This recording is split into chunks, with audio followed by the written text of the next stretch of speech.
Bonsoir, mesdames et messieurs. Nous avons décidé, par l'intermédiaire du Parti Égalité et Justice, de faire un point presse concernant les accusations et les affabulations au sujet de notre engagement concernant les législatives de 2017. Il y a beaucoup de choses qui se disent, des choses où il n'y a aucun fondement, aucune vérité, aucune preuve concernant le PEJ et concernant ces soi-disant accoutumances avec des partis ou bien des gouvernements extérieurs. Avant tout, je voudrais remercier quand même une personne qui est présente parmi nous aujourd'hui, un journaliste, parce qu'aujourd'hui, on s'aperçoit qu'ils brillent par leur absence, étant donné que lorsqu'il s'agit de faire pas mal d'articles sur le PEJ, avant de chercher l'information au niveau du PEJ, ces derniers ne se privent pas, mais aujourd'hui, aucun de eux ne sont présents, excepté M. Olivier Clourdon du DNA, qu'on remercie pour sa présence aujourd'hui. Donc, le parti, créé en 2015, le PEJ, Parti Égalité et Justice, est le fruit du rassemblement d'acteurs politiques issus de la société civile qui œuvrent pour l'intérêt général. En 2 ans, le PEJ s'est construit autour de valeurs qui sont l'égalité et la justice. Désormais, le PEJ dispose d'une assise nationale, ce qui le rend encore plus légitime dans sa volonté de servir le peuple pour lui redonner la parole. En dénonçant les limites des politiques actuelles, le PEJ est devenu la cible de nombreux médias, des partis politiques en voie de disparition, d'organisations terroristes, des détracteurs tous azimuts. En usant des moyens les plus sordides, leur unique volonté est de diaboliser le PEJ. Jusqu'à présent, le choix du PEJ a été de ne pas répondre à ces accusations abjectes. Néanmoins, depuis quelques jours, il est question de l'intégrité physique et morale des candidats, des adhérents et même des sympathisants du PEJ. L'une et la principale de ces accusations relayées proviennent du Parti communiste français qui cherche par tous les moyens à exister politiquement. Le Parti communiste français soutient que le PEJ serait l'officine officieuse de l'AKP et de Erdogan. À travers cette conférence de presse, je tiens à dire que j'accuse le secrétaire général du Parti communiste français de tenir des propos diffamatoires, mensongers, d'une gravité sans précédent dans l'histoire récente de notre République, qui mettent en danger l'intégrité physique et morale de nos 52 candidats. J'accuse le magazine Marianne, qui il y a 4 mois de cela, avait publié un article se faisant implicitement le relais de la nécessité du PEJ et aujourd'hui cherche à diviser la société à travers un article à charge, sans fondement, sans recherche, uniquement sur des suppositions personnelles. Nous avons ici les articles que nous allons présenter après. J'accuse le magazine Lyon Capital pour son faux reportage, rédigé sur des éléments inexacts, indignes pour la famille journalistique. J'accuse la LICRA pour son article provocateur qui n'a fait que reprendre les grandes lignes du communiqué de presse du Parti communiste français, publié dans le journal L'Humanité. La LICRA, une institution pour la lutte contre les actes racistes et antisémites, à part cette prise de position, nuit à l'essence même de son existence. J'accuse le Front National et certains de ses dirigeants qui font de la récupération politique les mensonges des journaux et du Parti communiste français, uniquement pour des fins électorales, sans se soucier du peuple de France. J'accuse le PKK, groupe terroriste reconnu comme tel par l'Union européenne et d'autres pays, d'importer la terreur sur le territoire français en menaçant ouvertement nos candidats. J'accuse l'ensemble des détracteurs qui, pour des intérêts personnels, cherchent une fois encore à diviser la société à travers des propos abjects, de rejet, de haine, et qui promeut un climat de méfiance dans la société. Par cette tribune, je mets au défi quiconque de prouver que le PEJ serait sous la coupole d'un gouvernement, d'une idéologie, d'une philosophie. Je répète, je mets quiconque au défi de prouver que le PEJ serait sous la coupole d'un gouvernement, d'une idéologie, d'une philosophie. Le PEJ est un parti libre et indépendant, nécessaire au renouvellement de la politique. Le PEJ incarne l'alternative politique dont a besoin notre pays. Le PEJ, contrairement au parti ordinaire, est le parti le plus ouvert de France. Le PEJ est un parti tourné vers l'avenir. Ce sont ces vérités qui dérangent, car le PEJ répond aux besoins de reconnaissance de la France d'en bas. Cette France laissée aux oubliettes, stigmatisée, marginalisée, rejetée, qui est le souffre-douleur des politiques actuelles afin de légitimer leur existence politique sans se soucier de leur bilan catastrophique. La France d'en bas, dont nous sommes issus, a toujours fait l'objet de politiques de récupération en période électorale. Désormais, le PEJ, qui est la voix du peuple, s'est auto-investi pour mettre fin à cette machination et manipulation de la société. En effet, le PEJ défend les fondamentaux, à savoir l'égalité et la justice. Le PEJ se situe au-dessus des clivages partisans. Nous ne sommes ni de droite ni de gauche, nous sommes pour l'humain. Le PEJ défend non pas le vivre ensemble, mais défend le bon vivre ensemble. Tout cela explique les attaques injustes dont est victime le PEJ. C'est pourquoi j'invite le Parti communiste français, par l'intermédiaire de son secrétaire général, d'apporter les preuves de ces accusations. Dans le cas contraire, cela s'apparenterait à de la lâcheté politique et devrait être puni pénalement. Oui, les propos tenus vis-à-vis du PEJ sont d'une exceptionnelle gravité. Naturellement, une fois les élections législatives passées, nous réservons notre droit de saisir la justice. Par ailleurs, j'invite le Parti communiste français à faire la lumière sur son allégeance au groupe terroriste du PKK. Nous disposons ici encore sur la table d'éléments prouvant que ces derniers sont en connivence avec ce groupe qui est reconnu internationalement comme étant un groupe terroriste. C'est pourquoi, de la même manière, j'invite le magazine Marianne à nous faire part de ses travaux d'investigation qui lui permettent de porter des accusations d'une gravité exceptionnelle, d'apporter soi-disant la charia, la main d'Erdogan dans les urnes, et j'en passe. Le journaliste doit être une copie fidèle et honnête, et non chercher à faire naître un climat de haine au sein de la société et étayer des mensonges. C'est pourquoi j'invite le magazine Lyon Capital à faire la lumière sur ses travaux, notamment sur son organigramme qu'il a diffusé. Cet organigramme fait apparaître le PEJ ainsi que les candidats dans un lien de subordination vis-à-vis de l'État turc. Si le magazine Lyon Capital n'apporte pas la preuve de son torchon, ceci serait une atteinte grave portée à l'éthique même du journalisme. Naturellement, les candidats ainsi que le PEJ se réservent le droit de saisir la justice pour information diffamatoire, mensongère, avec l'intention de créer la haine et l'insécurité autour du PEJ et de ses candidats. C'est pourquoi, de la même manière, j'invite la LICRA, qui a pour objet la défense des actes antisémites et racistes, d'apporter la preuve de ces allégations. Leur article ne les fait pas grandir. La LICRA doit, dans le cadre du respect de ses statuts, faire la lumière sur les propos qu'elle a tenus. Ces propos sont d'une telle gravité qu'ils mettent en danger, encore une fois, l'intégrité des membres du PEJ. C'est pourquoi j'invite le Front National et ses dirigeants à faire preuve d'humilité vis-à-vis de toute la jeunesse française. Ce n'est pas en diabolisant une partie de cette jeunesse qu'il sera possible de créer le renouvellement politique. Par la même tribune, j'invite le Front National à stopper sa politique de haine, de mépris, d'arrogance qui n'est que le fruit de la volonté de diviser la société par la crispation. C'est pourquoi j'invite la société tout entière à prendre les mesures strictes vis-à-vis des groupes terroristes qui sont le cancer et le choléra de notre société. Ils sont l'unique menace du bon vivre ensemble.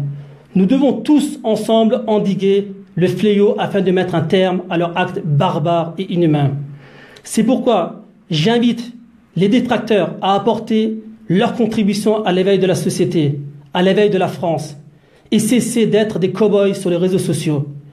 In fine, si aujourd'hui notre pays va mal, c'est uniquement la conséquence de la mauvaise gestion politique.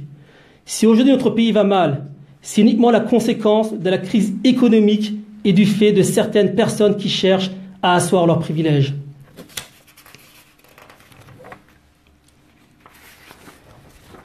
Cessons donc ces manœuvres dont le but n'est que de diviser la France en marginalisant certaines catégories de population. Cessons donc ces affabulations qui n'ont que pour seul objectif de créer le rejet des uns vis-à-vis des autres. Je demande que l'on arrête de créer des tensions et qu'on se concentre uniquement aux élections législatives en rendant la parole au peuple de France. Le PEJ est et restera au service du peuple. Aucune force manipulatrice ne saurait venir freiner son accession. Je vous remercie de nous avoir écoutés. Il était nécessaire de faire le point. Et sachez encore une fois, avant de terminer, que nous avons l'ensemble des articles concernant le Parti communiste français qui portent des accusations sans fondement. Aucun élément de preuve n'est apporté à ce jour concernant leurs dires. Encore une fois, lorsqu'on prend leurs actions auprès du PKK, parti, du moins organisation terroriste reconnue par l'Union européenne, la France et d'autres pays, on peut se douter de leur sincérité et légitimité. Concernant encore une fois Marianne, qui nous fait un torchon, alors qu'il n'y a rien de véridique dans tout ce qui est dit, aucun élément de preuve, ce que des suppositions qui sont reprises et transcrites sans venir demander ce qui est la réalité. Le pire, le summum de tout ce qu'on voit, c'est cet organigramme de Capitale Lyon, Lyon Capitale, un organigramme que je ne sais avec qui ils ont tracé. Aujourd'hui, avec cet organigramme, nous avons des candidats, des sympathisants et des adhérents qui craignent pour leur intégrité physique, ce qui est malheureux dans notre pays. Avant de transcrire ce genre d'organigramme, on fait des travaux de recherche, d'investigation, et c'est là qu'on essaie de chercher la vérité et on arrête de créer la tension. Pour finir, lorsqu'on prend notre ami Philippe Vardon, un des hauts responsables du Front National, ce dernier qui accuse, qui tient des propos sans étayer, ne serait-ce qu'un faisceau d'indices, encore une fois, honte à notre politique actuelle. Enfin, les menaces des candidats qui ont dû porter plainte, étant donné que le groupe PKK, le groupe terroriste, a menacé ouvertement nos candidats qu'il allait y avoir des représailles. Encore une fois, il est temps de mettre terme à cette ignominie qui ne fait grandir personne.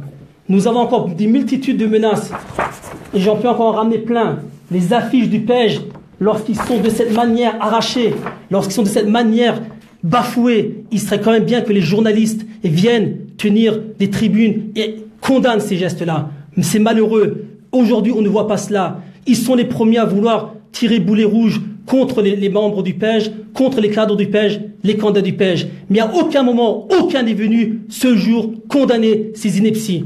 Pour finir, aujourd'hui, on lit dans Marianne, le député sortant de la première circonscription, qui dit qu'il y a des preuves de collusion entre le PEJ et le AKP.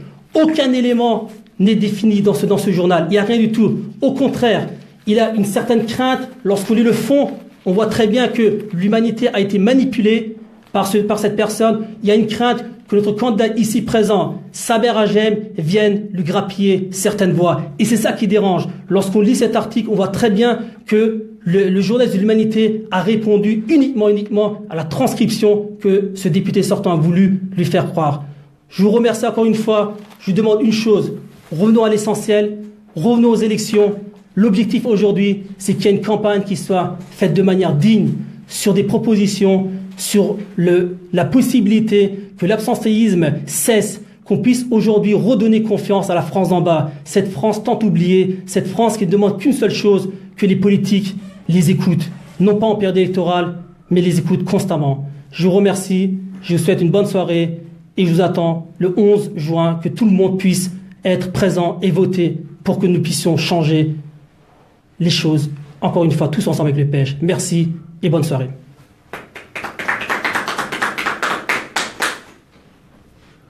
Je pense qu'il y a des questions. Oui, j'ai une question. Juste que les choses soient bien claires. Visiblement, il y a une certaine confusion dans les relations entre votre parti et d'autres organisations. Il y a un mois, à peu près, le 2 mai, vous avez organisé une conférence de presse dans un salon d'un hôtel à Strasbourg, au cours de laquelle vous avez présenté un certain nombre de candidats du Parti Égalité Justice pour les législatives dans le Bas-Rhin. À cette occasion, M. Kollak, vous avez salué la présence dans la salle de 3 personnes: Ali Ghedikoglou de COGEP International, M. Irfan Duman de l'IETD, l'association qui organise les meetings du président Erdogan, notamment au Zénith à Strasbourg. Et vous avez également signalé et remercié la présence de Murat Ercan de la DITIB, qui est l'organisme qui gère des mosquées et qui est en lien avec la Diyanet turc. Est-ce que vous pouvez m'expliquer pourquoi ces personnes ont assisté à votre conférence? Est-ce que c'est vous qui les avez invitées? Est-ce que ça vous paraissait important qu'elles soient là? Nous avons pour objectif, dans un premier temps, je remercie la question qui est nécessaire pour qu'on puisse éclaircir un peu les accusations infondées. Nous avons pour objectif et nous avons toujours comme volonté d'inviter tout le monde. Ce jour, nous avons invité toutes les associations, que ce soit les associations socio-culturelles, les associations cultuelles et culturelles, ainsi que l'ensemble des journalistes. Donc je vous remercie de votre présence. Ce jour-là, ces personnes ont fait l'honneur d'être présents. Aujourd'hui, ils ne sont pas là. Donc ils peuvent répondre un jour présent, un jour absent. Ceci ne veut pas dire qu'il y ait un certain lien concernant ces organisations. D'autre part, concernant que ce soit Ali Guédigolo qui représente la COGEP internationale, que ce soit Irfan Doman qui représente une association à but non lucratif en France, que ce soit Monsieur Ercan Murat, qui est un fonctionnaire de la DITIB. Toutes ces personnes, naturellement, ont leur place, que ce soit au PEJ et dans d'autres partis. Donc aujourd'hui, nous, on dit une chose qui est ouverte et sincère. Nous, on n'est pas là pour essayer de diviser davantage et davantage la société. Nous sommes prêts pour travailler avec tout le monde qui apporte leur contribution pour que les choses aillent mieux. Le fait qu'aujourd'hui, il y ait ces personnes, oui, c'est regrettable qu'il n'y a pas les autres personnes. Le fait qu'aujourd'hui, vous soyez présents, c'est vraiment une chose qui est très, très, très bien pour nous. Mais nous aurions bien voulu également voir les autres journalistes. Malheureusement, ce qui se passe, c'est que nous, on demande que l'information soit cherchée directement auprès du PEJ et nous, qu'on essaye, à travers la présence d'un tel ou l'absence d'un tel, d'essayer de trouver des arguments et de fausser la vérité. Mais la DITIB, c'est un organisme religieux. Quel est l'intérêt pour un parti politique français d'inviter un organisme religieux? On a invité tous les organismes religieux, que ce soit musulmanes, chrétiennes, judaïques. Et on les a tous invités. Ce sont les seuls qui ont répondu présent, par l'intermédiaire non pas de leurs représentants cultuels, mais par l'intermédiaire d'un de leurs fonctionnaires. Par conséquent, il n'y a rien de religieux, le fait qu'il y a leur présence.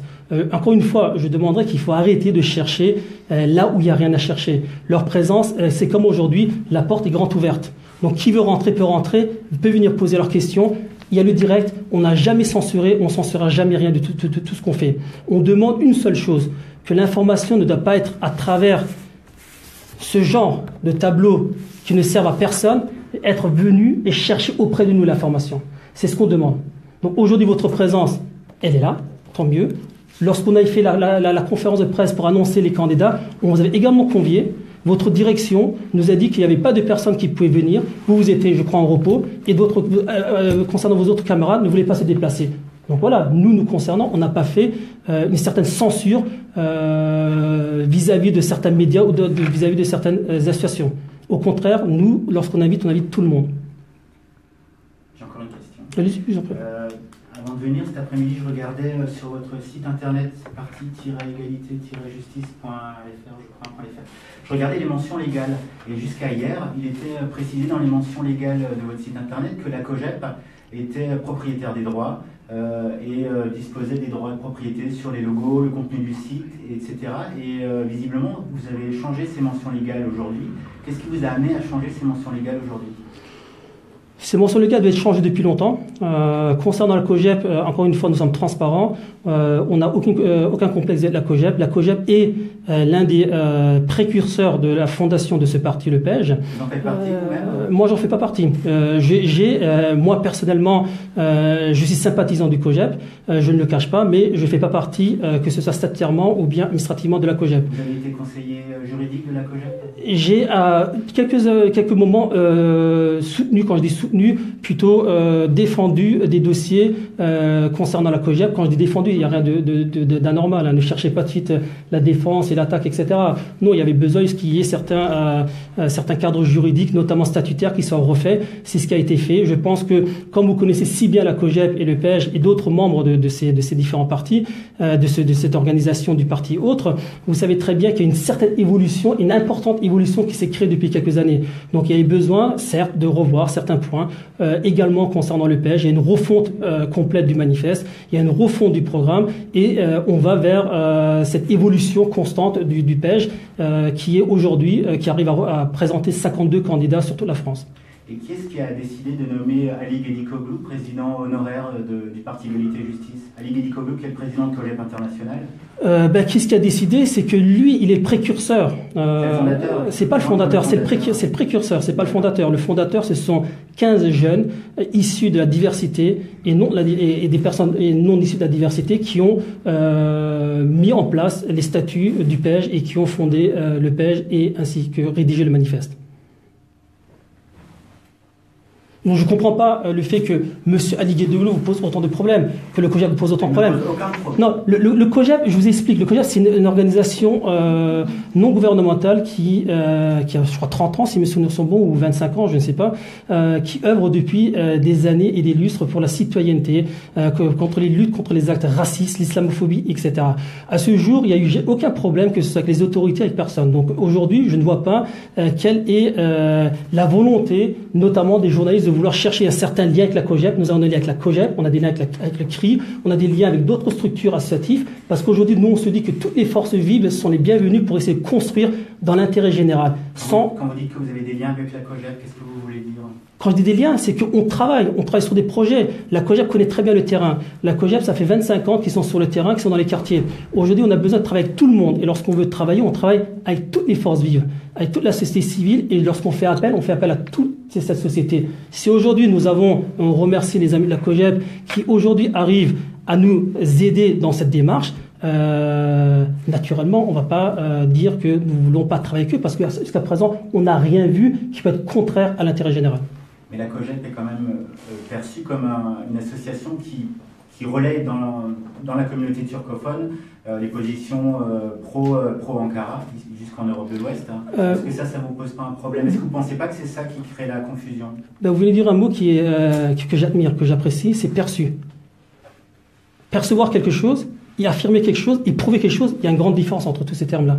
Donc aujourd'hui, avoir une perception, c'est différent qu'avoir la vérité. Si vous n'avez pas la vérité, je ne vois pas en quoi aujourd'hui la COJEP devrait venir freiner, ou bien du moins on devrait mettre la distance entre nous et la COJEP, étant donné qu'ils sont en train de faire un travail remarquable sur le terrain et tout le monde le reconnaît.